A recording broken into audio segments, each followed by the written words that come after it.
아멘. 반갑습니다. 새해 첫 주일을 이렇게 함께 예배할 수 있어서 참으로 감사드리며 우리 청년들 축복합니다. 특별히 올 한 해 가운데 하나님께서 늘 함께 하시며 선하신 손길로 돌보시고 은혜 베풀어 주시기를 축복합니다. 이 시간 다시 한번 우리 박수가 있으면 좋겠는데, 우리 새내기들, 47기 새내기들을 환영함으로 우리 다시 한번 박수했으면 좋겠습니다. 우리 함께 만날 수는 없지만 잘 왔습니다. 우리 청년들 잘 왔습니다. 환영합니다. 앞으로 이곳에서 함께 즐겁게 은혜와 또 삶을 나눌 수 있기를 바랍니다. 우리 새내기들 환영합니다. 이 시간은 우리는요, 오늘 이 시간부터는 사무엘상 말씀을 함께 나눠보려고 하는데요, 오늘 이 시간에는 사무엘상 1장 9절에서 20절까지의 말씀을 함께 읽고 나누어 보도록 하겠습니다. 사무엘상 1장 9절에서 20장 한 절씩 교독하고 마지막 절은 합독하도록 하겠습니다. 제가 먼저 읽겠습니다. 그들이 실로에서 먹고 마신 후에 한나가 일어나니 그때 제사장 엘리는 여호와의 전 문설주 곁 의자에 앉아 있었더라. 마음이 괴로워서 여호와께 기도하고 통곡하며 서원하여 이르되, 만군의 여호와여, 만일 주의 여종의 고통을 돌보시고 나를 기억하사 주의 여종을 잊지 아니하시고 주의 여종에게 아들을 주시면 내가 그의 평생에 그를 여호와께 드리고 삭도를 그의 머리에 대지 아니하겠나이다. 그가 여호와 앞에 오래 기도하는 동안에 엘리가 그의 입을 주목한즉 한나가 속으로 말하매 입술만 움직이고 음성은 들리지 아니하므로 엘리는 그가 취한 줄로 생각한지라. 엘리가 그에게 이르되, 내가 언제까지 취하여 있겠느냐, 포도주를 끊으라 하니, 한나가 대답하여 이르되, 내 주여, 그렇지 아니하나이다. 나는 마음이 슬픈 여자라 포도주나 독주를 마신 것이 아니요 여호와 앞에 내 심정을 통한 것뿐이오니, 당신의 여종을 악한 여자로 여기지 마옵소서. 내가 지금까지 말한 것은 나의 원통함과 격분됨이 많기 때문이니이다 하는지라. 엘리가 대답하여 이르되, 평안히 가라. 이스라엘의 하나님이 내가 기도하여 구한 것을 허락하시기를 원하노라 하니, 이르되 당신의 여종이 당신께 은혜 입기를 원하나이다 하고 가서 먹고 얼굴에 다시는 근심빛이 없더라. 그들이 아침에 일찍이 일어나 여호와 앞에 경배하고 돌아가 라마의 자기 집에 이르니라. 엘가나가 그의 아내 한나와 동침하매 여호와께서 그를 생각하신지라. 함께 읽겠습니다. 한나가 임신하고 때가 이름에 아들을 낳아 사무엘이라 이름하였으니 이는 내가 여호와께 그를 구하였다 함이더라. 아멘. 오늘 함께 읽은 이 말씀으로 엇갈리는 시선들 속에서라는 제목으로 하나님 우리에게 주시는 은혜를 나누어 보도록 하겠습니다. 서두에 말씀드린 것처럼요, 올 한 해 하나님의 은혜가 넘치시는 복된 2021년 되길 바라겠고요. 2021년을 맞이하면서 어떤 마음, 어떤 생각을 해보셨는지 모르겠습니다. 물론 기대와 소망으로 좀 들떠서요, 와, 올해는 코로나가 끝나겠지? 코로나 끝나면 작년에 못했던 거 다 해야 되겠다라고 생각을 했던 분들도 있을 것입니다. 또 한편으로는 뭐 작년이나 올해나 그냥 하루 지나온 건데 뭐 엄청나게 달라지겠어? 그냥 살던 대로 열심히 살면 좋은 결과 있겠지라고 생각할 수도 있을 것입니다. 한 해를 바라보는 시선이 다양할 수 있죠. 그리고 우리가 살아가는 이 현실 속에서 상황들을 바라보는 시선도 그만큼 다양할 수 있을 것입니다. 제가 서두에 이 시선에 대해서 말씀드린 이유는 오늘 우리가 함께 읽은 이 말씀에 보면 몇 가지 시선이 오늘 제목처럼 엇갈리고 있기 때문입니다. 오늘은요, 그 시선들, 오늘 말씀에 담긴 그 시선들을 함께 살펴보며 하나님 우리에게 주시는 은혜와 도전을 나누어 보도록 하겠습니다. 지난 한 해 동안 우리는 신약의 마태복음의 말씀을 통해서 예수님의 그런 어떤 가르침과 예수님의 어떤 사역들을 통해서 하나님 우리에게 말씀하여 주시고 깨닫게 하시는 바를 나누었습니다. 그래서 올해는요, 작년에 신약을 나눴으니 올해는 좀 구약의 말씀을 살펴보면 좋겠다라고 생각을 하면서 어떤 말씀을 나눠볼까 이렇게 생각을 하면서 또 기도하게 되었습니다. 그때 이 사무엘서, 사무엘상, 사무엘하 말씀이 떠올랐습니다. 그래서 이 말씀을 집어들고 오늘부터 이 첫 줄부터 함께 나누게 되었는데요. 그래서 이 사무엘 상하에 대한 말씀을 계속해서 나눠볼 텐데 오늘은 그 첫 시간이니까 좀 이 사무엘서의 좀 배경을 좀 살펴보면 좋겠다라는 생각을 해보았습니다. 우리는요, 성경을 이렇게 성경 순서대로 쭉 그냥 읽어 나가다 보니까 때로는 그냥 성경 안에 어떤 이 시대, 어떤 이 때를 그냥 어떤 머릿속에서 어떤 가공의 어떤 시대, 시절 정도로 생각할 때가 있는 것 같아요. 우리가 살아가는, 우리에게 이 역사가 보여주는 그 시대랑 결부시켜서 생각하지 못하고 지나갈 때가 종종 있다는 거죠. 근데 이 사무엘 시대, 이 사무엘 상하, 사무엘기의 시대는 사사기에서 사무엘기의 이 시대로 넘어올 때 아주 중요한 그런 역사의 한 변화가 있었습니다. 인류사의 아주 큰 격변기 중에 하나였는데요, 바로 청동기 시대가 철기 시대로 넘어오는 그런 변화의 때였습니다. 철기 시대로 넘어오면서 가장 크게 변화되는 것은요, 이제 전쟁이 고도화되는 것입니다.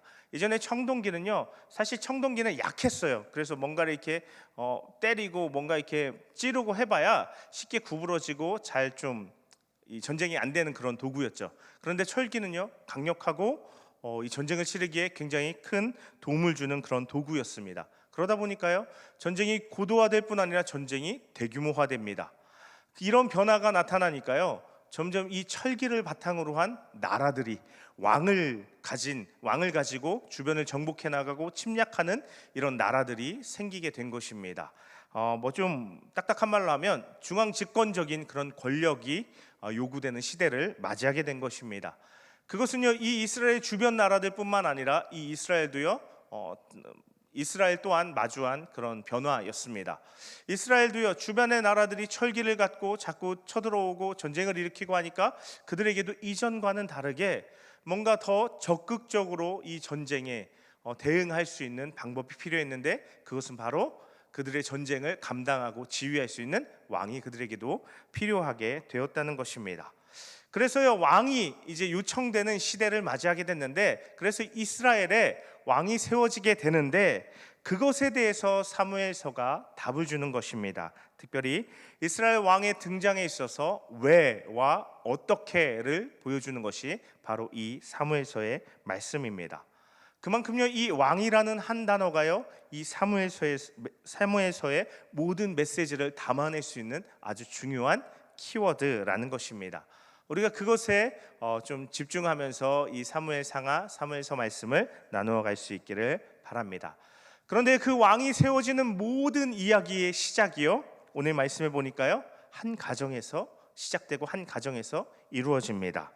사실 이 본문의 이야기는요, 한 번쯤은 우리 청년들이 한 번쯤은 들어봤을 것 같아요. 그리고 사실 제가 역성교회 처음 왔을 때 이 본문에 대해서 한번 설교한 적도 있었습니다. 이 말씀은요, 우리가 잘 아는 것처럼요, 엘가나라는 사람의 이야기로 시작됩니다. 엘가나라는 사람의 이름으로 시작되는 거죠. 그리고 이 1장의 앞부분에 보면요, 오늘 함께 읽진 않았지만 이 엘가나라는 사람에 대해서 좀 풍성한 정보를 제공하고 있습니다. 그것은 먼저 이 엘가나라는 사람이 어디 출신, 어디 지역에 사는 사람인지를 보여주는데요, 이 에브라임 산지라는 곳에 거주하던 사람이라는 것을 드러내고 있습니다. 그런데 이 에브라임 산지 그러면요, 우리는 잘 감이 안 와요. 수천 년의 또 아주 멀리 떨어진 거리, 시간적 갭이 우리에게 있기 때문입니다. 그런데 당시 이 사무엘서 사사기, 그 사사시대 당시에 이 에브라임 산지 하면요, 우리로 치면 약간 이런 느낌이에요. 강남? 아니면 뭐 어떤 평창동? 약간 이런 느낌. 듣기만 해도 대충 느낌이 오죠. 뭔가 좀 이렇게 뭔가 있어 보이는, 그렇죠? 좀 성경 안에서는 뼈대 있는 그런 가문 같이 느껴지는 그런 지역이었다는 거예요. 이스라엘이 가나안 땅을 정복하면서 아주 초창기부터 차지하고 사람들이 자리하고 살았던 곳이 이 에브라임 산지이기 때문에 이 에브라임 산지는요 굉장히 뭔가 정통성 있고 뭔가 좀 힘 있는 사람들이 뼈대 있는 가문의 사람들이 거주하던 지역이었다는 거예요. 그리고 이 엘가나에 대해서 소개하는 것이 그의 고조 할아버지까지 4대의 족보를 추적하면서 제시합니다. 이것은요 그 가문에 대해서 이 가문이 뭔가 있는 가문이구나라는 것을 더 강력하게 뒷받침하는 것이었습니다. 그런데 사실 이런 게 중요한 게 아니라요. 이어지는 말씀에서 보면요, 이 엘가나라는 사람에게 중요한 것은 이 사람이 1년에 한 번씩 하나님의 성막이 있는 이 성소가 있는 곳으로 순례를 떠나고 그곳을 방문하는 사람이었다는 것입니다. 바로 여기에요, 이 사무엘서가 시작하는 데 있어서 엘가나라는 사람, 그 가정이 1년에 한 번 성소에 나아갔다 하는 이 사실이요, 이 사무엘서를 읽기 시작하는 사람들한테 굉장한 한 가지 메시지를 던지는 일이었습니다. 사사기 17장에 보면요, 동일한 장소 에브라임 산지에서 벌어진 또 한 사건이 나옵니다. 그것은요 이런 건데요, 어떤 어머니와 미가라는 아들이 있었습니다. 그런데 이 미가라는 사람이요 어머니의 은을 훔칩니다. 그렇게 훔치고 가지고 있다가 어머니가 막 누가 이 은을 가져갔느냐 막 저주하고 막 이렇게 하니까 양심에 찔렸는지 그 은을 그 돈을 다시금 어머니께 내어드립니다. 그러면서 당신의 어머니의 은이 여기 있습니다라고 얘기를 하는 거죠. 그랬더니요 그 어머니가 언제 저주했냐는 듯이 이 은을 되찾은 것에 대해서 감사하면서 하나님께 바친다 하면서 한 신상을 만듭니다. 그리고 자기에게 돈을 돌려준 아들을 축복하면서 제사장으로 세웁니다. 그러면서 이렇게 자신의 집에 제사장도 있고 뭐 하니까 하나님께서 우리를 복 줄 거야 라고 생각하는 모습이 나옵니다. 아주 엉망진창이죠. 자기들 마음대로 하면서 하나님께서 우리에게 복을 줄 거야 라고 생각하는, 하나님께 뭔가 우상 숭배하듯이 제사만 바치면 하나님께서 축복할 줄 아는, 하나님께 복을 갈취하려는 듯한 그들의 모습이 드러나는데 그 장소가 바로 에브라임 산지였습니다. 그런데 오늘 또 한 다른 가정의 모습이 이 에브라임 산지에서 그 이야기가 시작되는 것입니다. 그런데 이 이야기는 사사기 17장에서 보여줬던 그 이야기와 전혀 다른 맥락에 뭔가 희망이 싹트고 움트는 그런 배경으로서의 이야기였다는 것입니다. 우리가 잘 아는 것처럼요, 이 엘가나의 집에는, 이 가정에는 2명의 아내가 있었습니다. 한 사람은 누구죠? 잘 아는 것처럼 한나라는 사람이고, 또 한 사람은 브닌나라는 사람이었습니다. 성경은요 한나를 먼저 소개하고 브닌나를 소개합니다. 그런데 이 순서가 한 가지를 기점으로 뒤바뀌게 되는데, 그것은 브닌나는 자식이 있었고 한나는 자식이 없었다 하는 자식의 이야기를 하면서 둘의 순서가 뒤바뀌게 됩니다. 그것이요 한나의 처지를 잘 드러내주고 있는 것이죠. 자식이 없었기 때문에 한나는 밀리고 치이고 있었던 것입니다. 그래서 오늘 읽진 않았지만요 6절의 말씀에 보면요 브닌나를 한나의 적수라고 이야기를 하고 한나를 자식이 없는 이유로 괴롭히는 사람으로 성경은 이야기하고 있습니다. 7절에 보면요 그리고 그 일이, 브닌나가 한나를 괴롭게 하는 그 일이 매년 이 성소를 순리할 때마다 반복되는 연례 행사 같은 일이었다는 것을 드러내고 있습니다. 그 남편 엘가나가요 아무리 제사를 드릴 때 이 제물의 2몫을 한나에게 주고 10아들보다 내가 당신에게 나은 남편이 아니냐 해도 전혀 위로가 되지 않고 소용없는 이야기였습니다. 이 자신을 괴롭히는, 자신을 대적하는 이 브닌나 앞에서 한나는 마음이 너무나도 무너져 내리고 속상할 수밖에 없었던 것이죠. 그때 한나가 결단을 합니다. 오늘 말씀 우리 함께 읽은 10절에 보면요 한나가 마음이 괴로워서 여호와께 기도하고 통곡했다라고 되어 있습니다. 하나님 앞에 울부짖으며 기도하기 시작한 것입니다. 그러면서 11절에 보면 구체적인 내용이 나오는데 하나님 앞에 약속을 드리면서 하나님께 간구하는 서원 기도를 드리고 있습니다. 아들을 제게도 달라는 것이었습니다.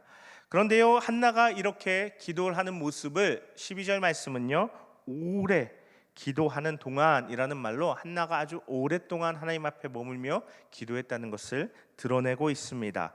그렇게 기도하고 있을 때 한나 앞에는요 한 사람이 있었습니다. 9절의 말씀은요 그 사람을 엘리로 이야기하면서 엘리가 하나님의 집 문설주 곁 의자에 앉아 있었다라고 이야기를 하는데요. 좀 뭔가 이상해 보이죠? 아니 왜 성막 그 문 이 기둥 옆에 엘리가 왜 앉아 있는 거야? 라고 생각할 수 있습니다. 당시에 그 자리는요 제사장의 자리였습니다. 특별히 하나님 앞에 나와서 기도하는 사람들을 바라보면서 그들의 어떤 모습, 그들의 상황, 그들의 어떤 처지를 헤아리기 위해서 그 자리에 앉아 있었고 또 상담을 해주는 역할을 하고 있었던 것입니다. 다시 말해서요 엘리는 요즘식으로 얘기하면 근무하고 있었던 거예요. 성소에서 제사장으로 근무를 하고 있었습니다. 그렇게 근무하고 앉아 있는데 어떤 한 여자가 와서 아주 간절하게 오래 기도를 하니까 어떻게 되겠어요? 당연히 눈에 들어오죠. 그래서 엘리가요 한참 동안 이 여자를 쳐다보고 이 한나를 쳐다보고 있었을 것입니다. 그리고 나서 내린 결론 13절과 14절의 말씀이었습니다. 13절 후반부에 보면요 이 엘리는요 한나를 취한 줄로 생각했습니다. 그리고 다가갔습니다. 그리고 14절에서 이렇게 말합니다. 언제까지 취하여 있겠느냐? 포도주를 끊으라 라고 이야기하는 거예요. 이거 보면서요 우리는 야 너무하다. 제사장이 어떻게 기도하는 여자한테 너 술 취해서 이러면 안 돼. 너 술을 끊어라고 이야기할 수 있지라고 생각하는데요. 이게 또 한편으로요 당시의 시대상을 보여주는 거예요. 성소에 와서 기도한다 예배한다 하지만요 술에 취해가지고 그런 사람들이 많았었다는 거예요. 그만큼 당 시대가 하나님 앞에 온전치 못하고 엉망이었다는 것을 보여주는 표현이기도 합니다. 어쨌든요 우리가 아는 것처럼 그렇지만 한나는요 술에 취한 것이 아니었습니다. 이어서 고백하는 것처럼 원통함과 격분됨, 다시 말해서 막 화가 끓어오르는 그걸 이야기하는 거겠죠. 그것을 하나님 앞에 쏟아낸 것뿐이다. 하나님 앞에 기도한 것입니다 라고 고백하는 것이죠. 그러자 마침내요 이제 정신을 차린 엘리 제사장이 한나에게 이렇게 이야기합니다. 17절입니다 17절 말씀 함께 보겠습니다. 엘리가 대답하여 이르되 평안히 가라. 이스라엘의 하나님이 내가 기도하여 구한 것을 허락하시기를 원하노라 라고 말한 것입니다. 다소 실망스러워 보이는 엘리였어요. 아니 내가 기도하는데 나한테 와서 술을 끊으라고 얘기하다니 이 사람이 무슨 제사장이야 라고 생각할 수 있었습니다. 그렇지만요 이렇게 하나님의 이름으로 축복하는 제사장 엘리의 말에 대해서 한나는요 우리의 생각과 다른 태도로 반응합니다. 그것은 18절에 나오는 것처럼 당신의 여종이 당신께 은혜 입기를 원하나이다 라고 한 거죠. 우리식으로 하면 아멘 한 거예요. 그렇게 될 줄로 믿습니다 라고 한 거죠. 그리고 가서요 다시는 근심하지 않고 음식을 먹고 자기 집으로 돌아갔다는 것입니다. 오늘 우리가 살펴보는 이 말씀 가운데는요 한나를 중심으로요 몇 개의 시선이 엇갈리고 교차되고 있습니다. 혹시 느끼셨는지 모르겠는데 첫 번째는요 분인나의 시선이었습니다. 분인나는요 자신에게 자식이 있다는 사실로 한나를 못살게 굴고 괴롭혔습니다. 자신에게 있는 걸로 과시하면서 다른 사람의 없음을 무시했던 거죠. 아마도 이런 맥락이었을 것 같아요. 당시 고대 근동에서 자녀가 없다는 것은 저주를 받았다라고 보통 사람들이 생각했기 때문에 아마 분인나도 그런 맥락에서 넌 저주를 받은 여자야 라고 뭐 이런 식으로 얘기하지 않았을까 싶습니다. 그렇게 그러한 말로 한나를 무시했는데 앞서 말씀드린 것처럼 자신이 가진 것을 과시하고 상대방의 없음을 무시하는 시선이 분인나의 시선이었습니다. 또 하나의 시선은 엘가나의 시선이었습니다. 한나를 아주 사랑하고 아끼는 남편이었습니다. 스스로 자신이요 한나에게 10 아들보다 낫지 않느냐라고 이야기하는 사람이었는데요. 한나를 향한 자신의 사랑과 호의를 통해서 한나를 위로하고 싶었던 것입니다. 그러나요 엘가나의 말에 중요한 것은 이 엘가나의 말에 한나가 조금도 위로를 받지 못했다는 것입니다. 이 엘가나의 시선은요 자신이 한나를 위해 해줄 수 있는 무언가로 이 문제를 해결해 보려고 하는 그런 시선이었다는 것입니다. 제가 이렇게 말씀드리면요, 아니 남편이 아내를 위로하려고 그렇게 이야기하는데 목사님 너무 가혹하게 이야기하는 거 아닙니까? 라고 생각할 수도 있을 것 같습니다. 그런데요, 계속해서 이어지는 말씀을 들어보시면요, 아, 그럴 수 있겠구나라는 생각을 하게 될 것입니다. 그리고요, 어쩌면 이 두 사람보다 중요한 시선은요, 엘리의 시선이었습니다. 하나님의 대리자였고 하나님의 제사장이었습니다. 엘리는 제사장으로 성전 문지방까지, 얼마나 간절하면 성전 문지방까지, 요즘식으로 얘기하면요 이런 거예요. 성전 문지방까지 나와서 하나님 앞에 기도했다는 것은요, 강대상 바로 밑까지 나와서 하나님 앞에 간절한 마음으로 기도했다는 것입니다. 아니 어쩌면 강대상에 올라와서 기도하는 모습이었을 수도 있을 것입니다. 그런데요, 그러면 그런 이 간절하게 기도하는 사람을 보고 하나님의 위로를 전하고 하나님의 은혜의 말을 전해야 되는데 술주정뱅이로 판단했다는 것입니다. 그리고 술 끊어라 하는 말도 안 되는 대안을 제시해 주었습니다. 해결책을 제시하는 것 같지만 영적인 둔감함을 드러내는 모습에 불과했습니다. 그것이 바로 엘리의 시선이었습니다. 그리고 오늘 말씀에 드러나는 이 셋과 전혀 다른 맥락의 또 하나의 시선, 바로 한나의 시선이었습니다. 앞선 세 사람의 공통점은요, 사람에게 향하는 시선이었다는 것입니다. 브닌나도 엘가나도 엘리도 겉으로 드러나는 모습에만 집중하고 초점을 맞추었습니다. 경건한 엘가나나 제사장인 엘리조차도 하나님과 관련해서 한나에게 어떠한 위로나 한나에게 어떠한 조언이나 어떤 무언가를 이야기해 주지 못했다는 것입니다. 엘가나는 아내를 너무나도 사랑하는 남편이었지만 그 한나에게 대해서 어떤 하나님의 위로나 하나님의 뜻이나 하나님의 그 지혜 말씀을 전하는 데는 실패했던 것입니다. 그렇지만요, 이 셋과 다르게 한나만은 그 시선을 하나님께 향하고 있었습니다. 하나님 앞에 자신의 현실을 쏟아놓으며 특별히 그것에 대해서 하나님의 은혜를 구할 때 성경은 두 가지 표현으로 한나가 하나님께 기도했다고 말하고 있습니다. 첫 번째는요, 돌보심이었습니다. 두 번째는 기억하심이었습니다. 한나는 하나님께 돌보심과 기억하심을 구하며 자신에게 하나님 아들을 줄 것을, 그 아들을 주시면 다시 하나님께 이 바칠 것을 서원하는 기도를 하고 있었다는 것입니다. 여기서 돌보심은요, 라라는 히브리어 단어입니다. 이것은요, 기본적으로 본다라는 의미입니다. 시각적인 어떤 시선의 의미를 담는 표현이었습니다. 다른 모든 사람과 다르게 한나는 그 시선을 하나님께 향하였고 동시에 하나님의 돌보심, 하나님의 시선을 구하고 있었던 것입니다. 한나가 하나님을 바라보며 하나님의 돌보심을 구했을 때, 하나님의 시선을 구했을 때 한 가지 사건이 벌어집니다. 그것이 오늘 말씀 19절입니다. 19절의 말씀을 같이 한번 보겠습니다. 19절의 말씀 같이 한번 읽어보겠습니다. 그들이 아침에 일찍 일어나 여호와 앞에 경배하고 돌아가 라마의 자기 집에 이르니라. 엘가나가 그의 아내 한나와 동침함에 여호와께서 그를 생각하신지라. 아멘 하는 말씀입니다. 여기서 가장 중요한 표현 무엇일까요? 생각한지라라는 표현입니다. 하나님께서 한나를 생각하셨다는 것입니다. 한나가 하나님께 기도한 것처럼 하나님의 돌보심과 하나님의 기억하심을 구한 것처럼 여기서 특별히 하나님께서 한나를 생각하신지라 할 때 이 생각하다라는 단어와 하나님 앞에 하나님 기억해 주세요 기도한 그 기억하다가 히브리어로 같은 단어라는 것입니다. 한나가 하나님 앞에 기도한 것처럼 하나님은 한나를 바라보셨고 한나를 생각하시고 기억하셨습니다. 그랬을 때 어떤 일이 벌어집니까? 20절 말씀입니다. 함께 읽어보겠습니다. 한나가 임신하고 때가 이름에 아들을 낳아 사무엘이라 이름하였으니 이는 내가 여호와께 그를 구하였다 함이더라. 아멘.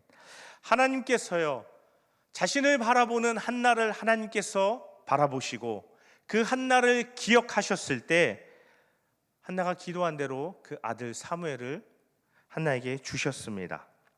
이 사무엘이란 이름은요, 하나님께서 들으셨다라는 뜻의 이름입니다. 하나님께서 우리가 지난 시간 나누었던 말씀처럼요, 하나님께서 내가 하나님을 바라볼 때, 하나님께 기도할 때, 하나님의 은혜를 구할 때 하나님께서 그 얼굴을 내게 돌려주시고 하나님께서 나를 바라보실 때, 하나님이 나와 함께 하실 때 삶의 현실이 변화되고 삶의 어려움이 해결될 수 있다고 말씀드렸습니다. 지금 마찬가지로요, 하나님께서 한나를 바라보시고 한나를 기억하셨을 때, 한나의 기도를 들어주셨을 때 사무엘이 마침내 태어나게 된 것입니다. 그래서 저는 첫 번째로요, 올 한 해를 살면서 우리가 사람들은요 다른 시선으로 이 땅의 것을 바라보며 이 땅에 무언가의 시선을 맞추고 이렇게도 이야기하고 저렇게도 생각하고 이런저런 계획들을 세워나가고 그것이 잘 될 거라고 생각합니다. 하지만요, 오늘 말씀에 드러나 있는 것처럼요, 하나님께 시선을 두고 하나님을 바라보며 하나님을 의지할 때 하나님께서 우리에게 필요한 은혜를 부어주심을 경험할 수 있는, 하나님께서 우리에게 필요한 은혜를 공급해 주심을 경험할 수 있게 되기를 축복합니다. 그러나 거기서 멈추는 것이 아니라 그것만을 말씀드리는 것이 아니라 거기서 한 걸음 더 나가길 원하는데요, 한나가 이렇게 시선을 하나님께 두고 시선 하나님께 맞추고 하나님의 시선이 한나를 향했을 때 그녀를 통해서요 시대의 밝은 빛이 스며들어오기 시작했다는 것을 우리가 기억해야 할 것입니다. 이 사람들의 나머지 분인나 엘가나 엘리의 시선과 다른 한나의 시선뿐만 아니라 가장 중요한 것은 하나님의 시선이 있다 하는 것입니다. 사무엘을 통해서 앞으로 이스라엘이 새롭게 될 것이었습니다. 그 하나님의 시선이 한나에게 향하였고 한나를 통해서 사무엘이 태어났기 때문이었습니다. 엘리의 모습, 정말 제사장임에도 불구하고 영적인 지도자임에도 불구하고 터무니없는 말을 내뱉고 전혀 영적인 어떤 현실을 파악하고 조언을 베풀어 주지 못하는 이 엘리의 모습은요, 당시 제사장들의 모습을 보여주는 거고 당시 제사장들이 어떻게 그 백성을 돌보고 있었는지를 드러내고 폭로하는 모습이었습니다.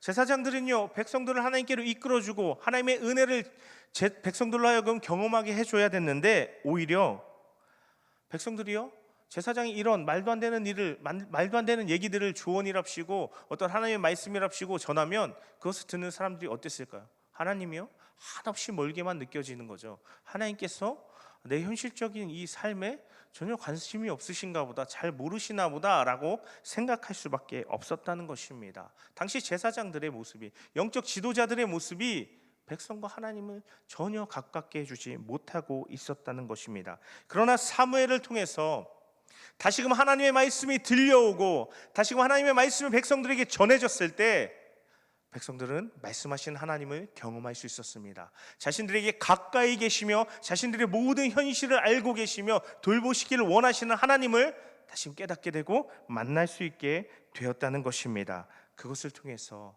하나님과의 관계가 회복되고 이 사무엘을 통해서 다시금 하나님의 백성들 안에 하나님의 질서가 세워져 갈 수 있게 되었다는 것입니다. 그것을 통해서 하나님의 은혜가 다시금 하나님의 백성에 임하게 되었는데요, 그것을 오늘 사무엘하 이 사무엘서를 통해서 그것이 집중되는 것이 바로 하나님께서 세우시는 왕이 하나님의 백성들에게 세워지는 모습이었습니다.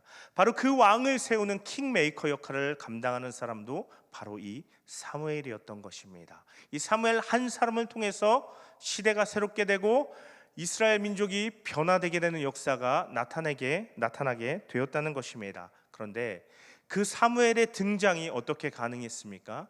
오늘 우리가 말씀을 살펴본 것처럼 어머니 한나의 기도에서 시작되었습니다. 사람들의 엇갈리는 시선 속에서 한나의 시선이 하나님을 향했을 때 사람의 현실이 아닌 하나님의 현실, 사람의 시선이 아닌 하나님의 시선을 깨닫게 되었기 때문이었습니다. 그것은 진정한 하나님의 백성들이 부림된 현실이었습니다. 그때 한나가 사무엘을 통해서 하나님께 서원 기도를 했을 때 이 시대적 부림의 아픔이 마침내 끝이 나게 되었습니다. 사무엘을 통해서 하나님의 의로운 백성들이 세워지고 하나님의 나라가 다시금 회복될 수 있었기 때문이었습니다. 내가 눈을 들어 하나님을 바라보며 나의 시선을 하나님께 드리며 기도하기 시작할 때 나의 작은 기도는 하나님께 붙들리게 됩니다. 우리는요 너무 자주 우리의 기도에 대해서 내가 하나님께 드린 이 기도 보잘것없어, 뭐 이런 기도 하나님께 해도 될까? 이런 생각을 하게 된다는 것입니다. 그렇지만요, 하나님께서는요, 우리가 기도할 때 우리에게 얼굴을 향하시고 그 귀를 기울이신다는 것입니다. 내가 보기에 보잘것없고 작고 아무것도 아닌 사소한 기도 같지만 그 기도가 하나님께 붙들릴 때 하나님께서 일하시는 출발점이 될 수 있다 하는 것입니다. 우리의 기도가 우리가 상상하지 못한 하나님의 역사의 출발점이 될 수 있다 하는 것입니다. 그것은요, 우리의 작은 기도를 통해서 때론 하나님의 뜻이 이루어지는 것으로 나타나게 된다 하는 것입니다. 우리가 오늘 살아가는 이 시대의 모습은요, 자신의 소유를 과시하면서 다른 사람을 좀 낮잡아보는 분인나의 시선, 자신의 능력으로만 문제를 해결해 보려 하는 엘가나의 시선, 겉으로의 모습만 바라보며 스스로 잘한다고 자부하면서 무언가 해결책이나 조언을 던지려고 하는 엘리의 모습, 엘리의 시선, 그 어딘가가 아닐까 합니다. 그러나 그러한 시선들로요, 우리의 삶을 헤쳐나갈 수 없습니다. 오늘 말씀에서도 잘 드러나고 있죠. 그런 분인나, 그런 엘가나, 그런 엘리가 하나의 문제를 해결하지 못했습니다. 그런 엇갈린 시선들 속에서 오히려 하나님을 바라보는 이 한나의 시선, 하나님을 향해 높이 드는 그 시선이 있었을 때 한나의 문제가 해결되었고 그 시대와 그 나라와 민족의 문제가 해결됨을 우리가 지켜볼 수 있었습니다. 우리의 시선이 한나와 같이 하나님께 높이 들린 시선 되기를 간절히 바라고 축복합니다. 이 땅에 무언가를 바라보면서 내가 저기 있어야 되는데, 내가 이런 능력을 갖추면 되는데, 내가 이것이 없는데, 내가 저것이 없는데 생각하는 것이 아니라, 또 누군가가 무엇이 있다고 나에게 의시되고 나를 무시하는 것에 마음의 상처를 받고 마음이 무너지는 것이 아니라, 또 사람의 어떤 조언과 도움을 구하려 다니는 게 아니라 우리의 시선을 오직 전능하신 하나님, 나의 아버지 되시는 나를 사랑하신 하나님께 높이 들고 그분의 시선이 우리의 삶을 향할 때 하나님의 은혜가 우리 가운데 함께하고 우리의 삶을 변화시킬 수 있는 줄로 믿습니다. 저의 여러분의 시선이 그 하나님, 나의 아버지 하나님께 높이 들려지기를 간절히 바라고 축복합니다. 그리고 그것에서 멈추는 것이 아니라 더 나아가서 그분과 시선을 맞추고 그분과 마음을 통하고 마음을 나눌 수 있게 되시기를 간절히 바랍니다. 그래서 그분이 다시금 우리의 삶에, 우리의 교회에, 우리의 하나님 백성된 우리의 그 본질된 모습을 회복시키시기를 원하시며, 하나님을 보여줄 한 사람을 찾으시는 그 마음이 나와 나누어짐을 통하여서 내가 그 하나님의 한 사람이 되는 역사가 또한 일어나시게 되기를 간절히 바라고 축복합니다. 그때 우리의 2021년은 하나님의 은혜와 하나님의 능력과 오늘 한나에게 나타난 하나님의 돌보심과 하나님의 기억하시는 역사로 승리할 수 있을 줄로 믿습니다. 우리는 하나님과 그분의 말씀을 믿고 의지하며 살아가는 사람들입니다. 우리는 세상의 어떤 능력과 세상의 어떤 무언가가 아니라 하나님의 능력과 지혜와 특별히 하나님의 은혜를, 그분의 긍휼을 받아들이며 살아가는 사람들인 줄로 믿습니다. 그런 우리 정체성을 기억하며 우리의 눈을 이 땅에서 높이 하나님께 드시게 되기를 간절히 바라고 축복합니다. 하나님의 시선이 우리의 시선과 마주칠 때 하나님의 역사가 저와 여러분의 삶에 나타나고 채워질 줄로 믿습니다. 우리가 그것을 믿으면서요, 이 시간 잠시 함께 기도했으면 좋겠습니다.